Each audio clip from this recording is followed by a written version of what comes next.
Alright guys, so here's what the car looks like right now in its current trim.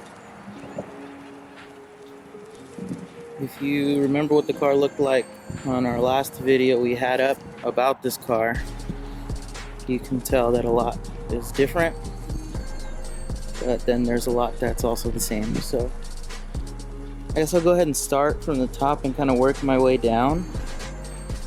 For starters, I put a OEM hardtop on it. It wasn't black to begin with. It's like that NA bluish green color, but I got it wrapped black, so it kind of got a little bit of two-tone action going on. I think it looks a lot better than the soft top looks. And then probably the next most notable thing is the wheels. And I went with 949 Racing 6ULs. These are 15x8 plus 36. And I am currently running RE71Rs. Good old cheater tire. I like it a lot. It feels very fast. If you got a keen eye, you'll see I got a Willwood big brake kit. This is actually the smallest one they make. So it's the 4-piston Dynalite caliper on a 2-piece floating rotor with their top hat, and then the rotor's an 11-inch rotor. It's probably one of my favorite mods that I've done to the car. It's very good, lots of stopping power, and I'm not even running a proportioning valve or anything like that, but it feels pretty good. The bias doesn't feel weird or anything to me. I also did the Tupperware NB1 side skirts. Those were green when I got them. I painted them myself. They came out okay. In direct sunlight, you can tell the paint match isn't perfect, but it's not too bad. And then moving around the front, you can see I'm kind of in the middle of doing the singular hood vents, but my hood paint was so bad that I decided to just respray it while I'm at it. So I cut the hood first, and then I decided to paint it after I cut the holes so that I can get all that raw metal covered with paint. But I had started doing it and then I ran out of paint, so I had to buy more. I didn't clear it, so when that comes in I have to finish doing that. And then I have an eBay Racing front lip, and that's pretty much all I can say about that. I have the Blackbird Fabworks tow hook. I don't know if you can see it in there, but take my word for it. And then these canards I actually made myself. It's the newest thing on the car so far. They do look pretty DIY, but I like them. I wrapped them, made them out of ACM. Here's the back side. So it doesn't look the most professional, but I think it looks pretty cool. Are they making any downforce? I doubt it. The angle of attack is pretty aggressive too, but I just did it for looks, so they came out alright. I think if I did it again, they'll come out a lot better. So I guess this will just be version 1 for now. And then these taillights are also aftermarket. They're terrible. I hate them. Do not buy them. They're NB2 headlights, so that's why they don't fit the NB1 bumper. But they're very terrible. The headlight that you can put in there is very small. It's an H1 bulb, and there aren't very many options as far as the H1 bulb goes, so it's just not a good setup. I want to get OEM NB2 headlights eventually, so for now I'm stuck not being able to see anything. And then moving around the back, really nothing special going on back here. Just a pretty basic bumper cut, typical Miata stuff, and then has the OEM spoiler on the back, which I also painted black because I got it green. I think that's pretty much it for the outside of the car. So let's go ahead and check out under the hood. Alright guys, so this is under the hood. Really nothing special going on here. Just a stock BP4W from the factory. It has an AEM intake, which I hate because it's aluminum and it gets very hot. So I heat wrapped it with the DEI gold heat wrap. It seems to have done like 10-15 degrees difference. I tested it with a pyrometer. And I figure I can use all the help I can get with this little 90 horsepower engine. So I think it looks pretty cool too. And painted the valve cover. I don't know if that's really a mod, but it makes it look prettier. Got a Flying Miata master cylinder brace. It makes a pretty big difference if you don't have one of those. Pretty highly recommend that one.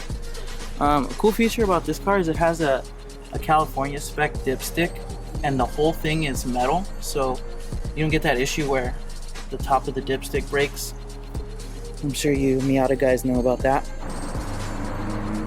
I also did a Flying Miata coolant reroute. Kind of hard to see.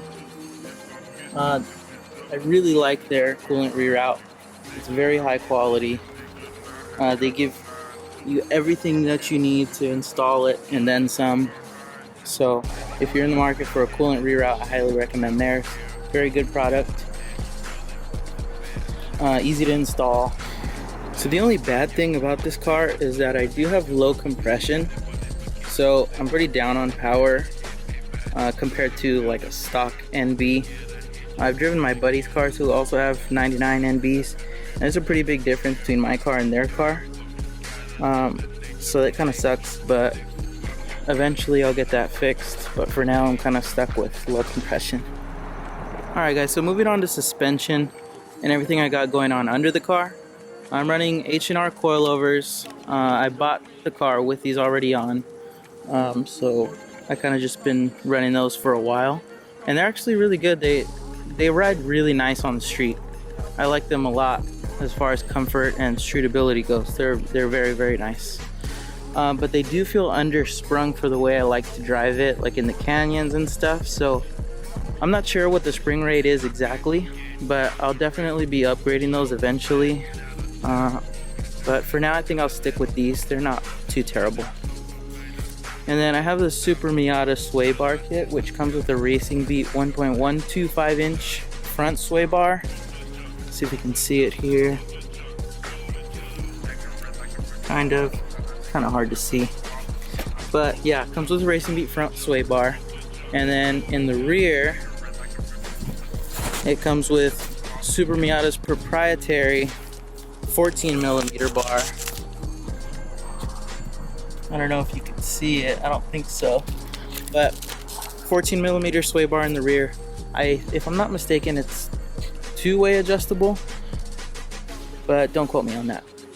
Another cool thing about their kit is it comes with the bushings for front and rear sway bars, and it also comes with the brackets or the braces for the front sway bar. So that's a pretty neat feature.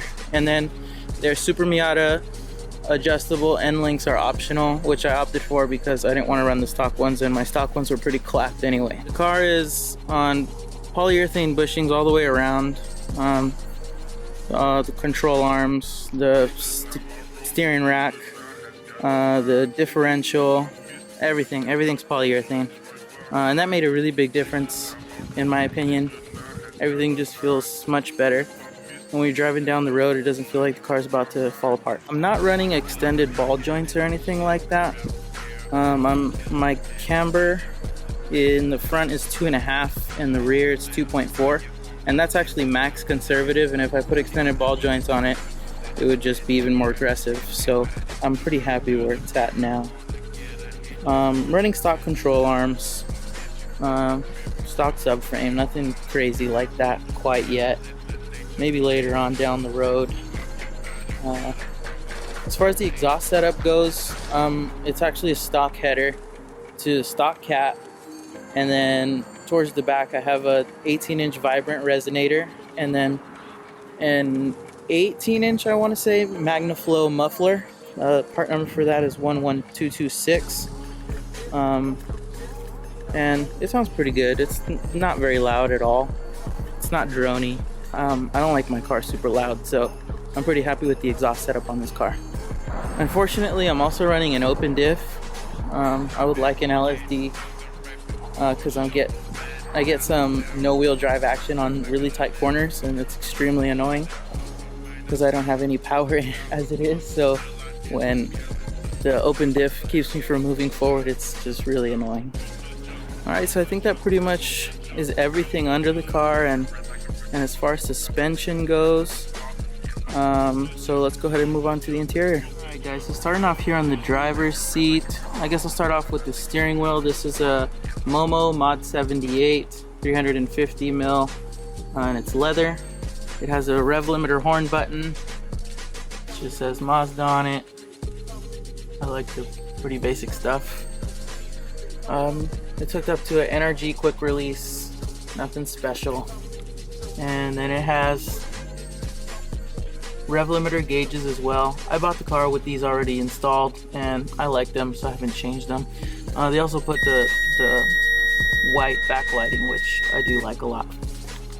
And then I got an Innovate water temperature gauge. This is hooked up directly to the Super Miata coolant reroute. And the reason I did this was because the stock one is non-linear, and I wanted to keep tabs on it because I kind of beat the crap out of this car. The driver's seat is a Sparco Evo. This is the medium size, and it's hooked up to Sparco seat mounts.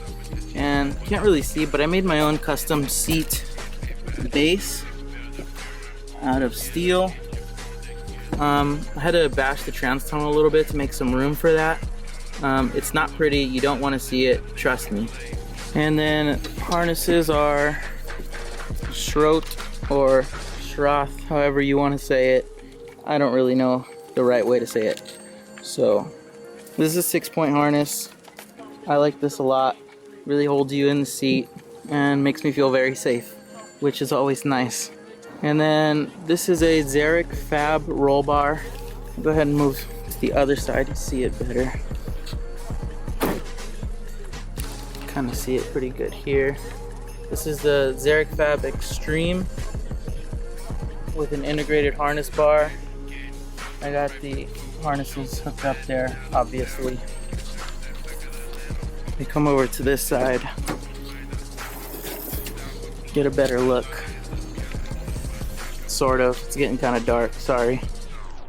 But this is it's like a dark gray. It's got a little metallic flake in it. I really like the color.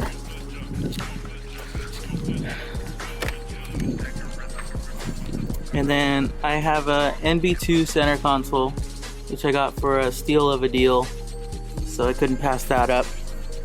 And this is a G Racing short shifter. I'm gonna be doing a review video on that very soon, so if you want to see that, hit subscribe and the bell notification so you can see when that video comes out.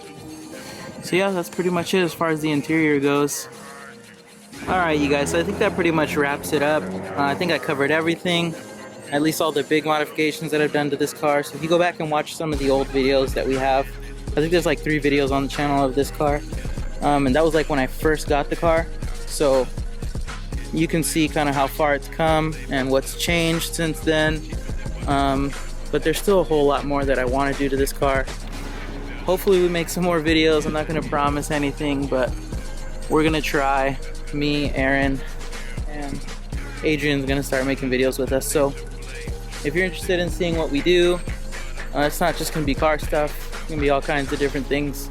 So if you want to see that, subscribe and hit the bell notification so you can see when new stuff comes out. I hope you guys enjoyed this video, and hope you all have an outstanding rest of your week. And don't forget to get out there and drive the crap out of your car, guys. Drive it until it breaks so you can fix it and do it all over again. Alright? Take it easy.